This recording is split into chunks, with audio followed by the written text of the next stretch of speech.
সংরক্ষণ বিরোধী আন্দোলনের জেরে উত্তাল বাংলাদেশ এবং তার প্রভাব পড়েছে ভারতের সর্ববৃহৎ স্থলবন্দর পেট্রাপোলে।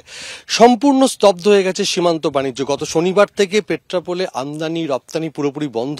আমরা এই মুহূর্তে রয়েছি পেট্রাপোল স্থলবন্দরের যে ট্রাক টার্মিনাল, সেখানে দেখতে পাচ্ছি যে সারি সারি পণ্যবাহী ট্রাক দাঁড়িয়ে রয়েছে এবং যেটা জানা যাচ্ছে প্রায় 800-র কাছাকাছি পণ্যবাহী ট্রাক দাঁড়িয়ে রয়েছে এবং তার ফলে পণ্য নিয়ে এসে রাজ্য কেন দেশের বিভিন্ন প্রান্ত থেকে ট্রাক চালকরা সমস্যায় পড়েছেন। কথা বলে নেব রাজস্থান থেকে আসা একটি পণ্যবাহী ট্রাকের একজনের সঙ্গে। এবং আপ কাহা সে আ রা হ্যায়? हम राजस्थान से राजस्थान से आ रहे हैं सर। क्या लेके आ रहा है? मुर्गी दाना इसमें बांग्लादेश का। क्यों इधर कर रहे हैं आप? इधर अभी बॉर्डर बंद है ना, इसलिए इसीलिए खड़े हैं। तब खुलेगा तब जाएंगे। बांग्लादेश कब? पता नहीं, कोई उधर दंगे वंगे बता रहे हैं हो रहे हैं, तो इसीलिए खड़े हैं। अपना गेट पास मिलेगा तो जाएंगे। कभी हुआ है आपके पास ये? हम तो देखे नहीं दादा, साल भर नहीं, हम तो पहली बार देखे हैं ना ऐसा। এই মুহূর্তে তারা দাঁড়িয়ে আছেন কবে তাদের ট্রাক অর্থাৎ পণ্যবাহী ট্রাক নিয়ে তারা পেট্রাপোল থেকে বেনাপোল সীমান্তে পৌঁছবেন তারা জানেন না। তবে এই মুহূর্তে আমরা যেটা জানতে পারছি যে পেট্রাপোল সীমান্তের ক্লিয়ারিং এজেন্ট অ্যাসোসিয়েশনের তরফ থেকে জানানো হচ্ছে যে বাংলাদেশে রপ্তানির জন্য প্রায় 300 পণ্যবাহী ট্রাক পৌঁছেছিল, তারা এখনো আসতে পারেনি, তারা আটকে পড়েছে।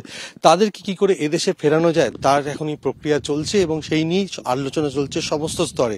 তবে এখনো পর্যন্ত বাংলাদেশে অচলাবস্থার জেরে এই যে পেট্রাপোল সীমান্ত, সেখানে পণ্যবাহী ট্রাক সারি সারি দাঁড়িয়ে রয়েছে। কবে তারা পেট্রাপোল সীমান্ত পেরিয়ে বেনাপোল সীমান্তে পৌঁছবেন তারা এখনো পর্যন্ত জানেন না। ক্যামেরায় প্রবীরদের সঙ্গে সমীরণ পাল, এবিপি আনন্দ, উত্তর 24 পরগনা। বাংলাদেশে গিয়ে আটকে পড়েছিলেন শিক্ষাবিদ পবিত্র সরকার। আজই কলকাতায় ফিরেছেন তিনি। কি বলছেন, ভয়াবহ অভিজ্ঞতা তার, শুনুন। জ্বলছে বাংলাদেশ, আর সে অগ্নিগর্ভ বাংলাদেশে গিয়ে আটকে পড়েছিলেন শিক্ষাবিদ পবিত্র সরকার। কোন রকমে আজকে কলকাতায় ফিরেছেন পবিত্রবাবু, আমাদের সঙ্গে রয়েছেন। কি অভিজ্ঞতা বাংলাদেশের? মানে এমনিতে তো যা করতে গিয়েছিলাম কিছুই হয়নি। সেলিম আল দিনের 75 বছরের জন্মদিন, সেটা বাতিল হলো, আর অনেক কিছু বাতিল হয়ে গেল। তা আমি যেদিন গেলাম সেদিন দেখলাম যে প্রচুর লোক মাথায় মোটর বাইকের হেলমেট পরা আর হাতে বিশাল বিশাল বাঁশের ডান্ডা, সেইগুলো নিয়ে রাস্তায় ভিড় করছে, রাস্তায় মিছিল করে হাঁটছে একসঙ্গে। এবং এরা কারা আমি জানি না। ছাত্রদের হাত থেকে আন্দোলনটা ছিনতাই করে নিল এরা। আমার ধারণা এরা হচ্ছে বিরোধী পক্ষের, বেশিরভাগই বিরোধী পক্ষের লোকজন, কিন্তু তাদের মোকাবেলা করবার জন্য শাসক দলের লোক ছিল না, এটাও আমি বলতে পারবো না।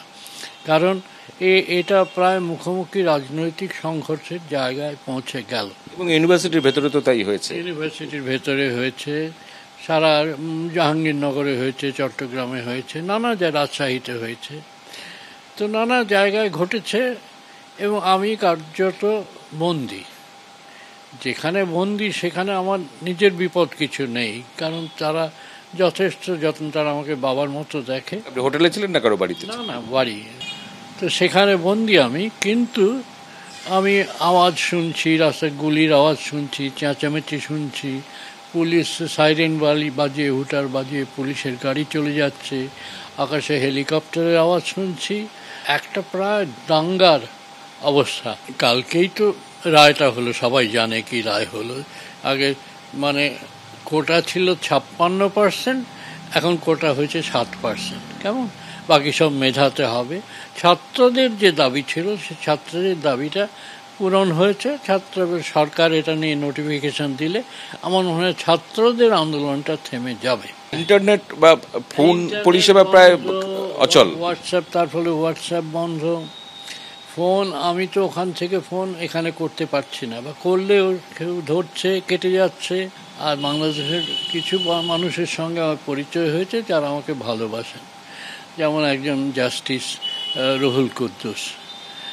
তো রুহুল কুদ্দুসকে ফোন করলাম, তিনি বললেন ঠিক আছে আমি দেখছি, আপনি চিন্তিত হবেন না বলে তিনি বিমান বাংলাদেশে ফোন করলেন। বিমান বাংলাদেশ বললে আমরা ওর জন্য একটা টিকিট রেখে দিচ্ছি, ওকে লোক পাঠাতে বলুন। তারপরে আরেকজন প্রধানমন্ত্রীর উপদেষ্টা কবি কামাল নাসির চৌধুরী, তাকেও জানালাম ব্যাপারটা। কামাল নাসিরও বলল ঠিক আছে আমি দেখছি ব্যাপারটা। ফলে এই দুজনের মানে সহায়তায় আমাকে একটা প্রায়োরিটি টিকিট যাকে বলে সেইটাই বিমান বাংলাদেশ আমাকে এটা করে দিল একদিন এগিয়ে। আমার আগামীকাল আসার কথা ছিল সন্ধেবেলা, আজকে ভোরবেলা 7:30টার ফ্লাইটে আমাকে টিকিট দিল।